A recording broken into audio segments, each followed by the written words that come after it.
मीनाक्षी अपने ससुराल की सबसे बड़ी बहू थी। उसके ससुराल में उसके सास ससुर और उसका पति और 2 देवर थे जिनकी अभी शादी नहीं हुई थी। और मीनाक्षी को अपनी खूबसूरती पर इतना घमंड था कि वो अपने ससुराल में किसी से भी सीधे मुंह बात तक नहीं करती थी। ससुराल में सब उससे बहुत परेशान थे। अपनी सास पर वे काम का रोब जमाती थी और खुद सजने संवरने के लिए पार्लर चली जाती है।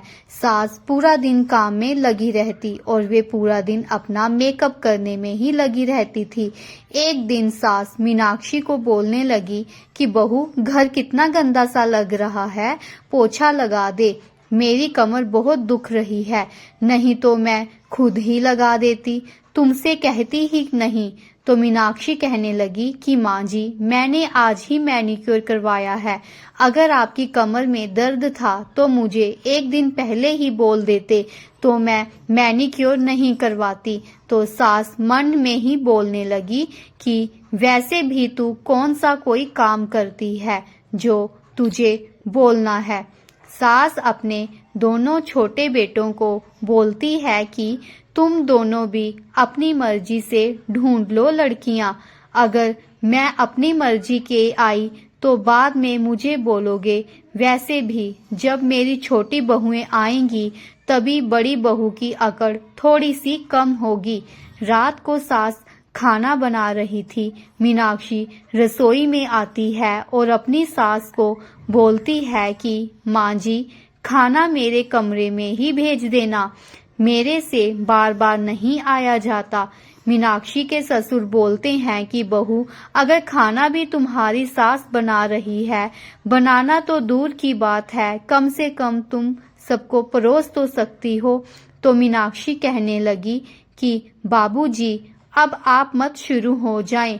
इतने में मीनाक्षी का पति दीपक आता है और बोलता है कि मीनाक्षी, ये कौन सा तरीका है बड़ों से बात करने का, और हाथ पकड़कर मीनाक्षी को कमरे में ले जाता है और बोलता है कि मीनाक्षी, अगर मैं तुझे कुछ कहता नहीं हूँ तो ये बात नहीं कि जो तेरे दिल में आया वैसे करो।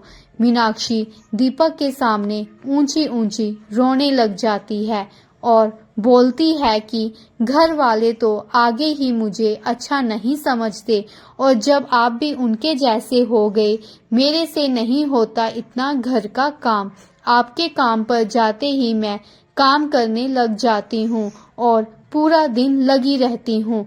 जब माँ जी काम करती हैं तो सारे उनको देखते हैं और जब मैं काम करती हूँ तब कोई भी नहीं देखता। तो दीपक कहता है कि चलो ठीक है, अब रोना बंद करो, मैं माँ से बात करता हूँ। तो मीनाक्षी कहती है कि नहीं, कोई ज़रूरत नहीं है माँ से बात करने की। फिर दीपक बाहर चला जाता है और मीनाक्षी अपना बिखरा हुआ मेकअप दोबारा करने लग पड़ती है। मीनाक्षी के दोनों छोटे देवर अपनी मर्जी से शादी करके घर आ जाते हैं तो मीनाक्षी देखकर हैरान रह जाती है और बोलती है कि माँ जी, आप लोगों ने इनको इतनी छूट दे रखी है कि इन्होंने आपको भी बताना ज़रूरी नहीं समझा। हमें तो नहीं, कम से कम अपने माँ बाप को तो बता देते। मीनाक्षी मन ही मन सोचती है कि जैसे सास पूरा दिन घर के काम करती है और मेरे आगे पीछे घूमती है, वैसे ही मैं अपनी दोनों देवरानियों से पूरा घर का काम करवाऊंगी और अपनी सेवा करवाऊंगी। दोनों देवर अपनी अपनी पत्नियों को अपनी भाभी के बारे में बता देते हैं कि वो कैसी है और पूरा दिन माँ से काम करवाती है। दोनों देवरानी सास को बोलती हैं कि माँ जी, अब आपको काम करने की कोई ज़रूरत नहीं है, हम बताएंगे जेठानी जी को घर का काम कैसे करते हैं। तो सास खुश हो जाती है और बोलती है कि मैं तुम दोनों के साथ हूँ।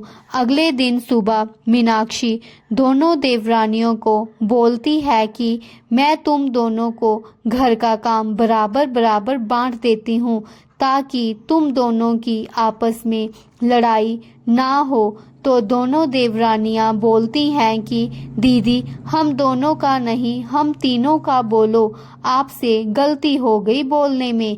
तो मीनाक्षी कहती है कि ये कैसी बात हुई, मेरे हिस्से का काम माँ जी करती हैं। तो दोनों देवरानियां कहने लगी कि आज से माँ जी कोई भी काम नहीं करेंगी, वो आराम करेंगी और आप काम करेंगी। इतने में सास आ जाती है और बोलती है कि दोनों बहुएं ठीक कह रही हैं, बहुत कर ली तुमने अपनी मनमानी, अब बस। मैं सोचती थी कि तू अब सुधर जाएगी, अब सुधर जाएगी, बहुत मौके दे दिए, अब बस। अब घर का काम 3 हिस्सों में बंट चुका है और तीनों बहुएं अपना अपना काम करती थी। पर मीनाक्षी ने सोचा कि मुझे कुछ ऐसा करना पड़ेगा जिससे मैं घर के कामों से बच जाऊं। और वे सास को बोलती है कि माँ जी कितनी देर हो गई मुझे अपने मायके गए हुए, मेरा बड़ा मन कर रहा है कि मैं घर वालों से जाकर मिल आऊं। तो सास बोलती है कि तुम्हारे हिस्से का काम कौन करेगा। तो मीनाक्षी कहती है कि अब मेरा काम दोनों देवरानियां करेंगी, जब ये अपने मायके जाएंगी तो इनका काम हम दोनों कर लिया करेंगी। तो सास बोलती है कि अब अकल आई ठिकाने।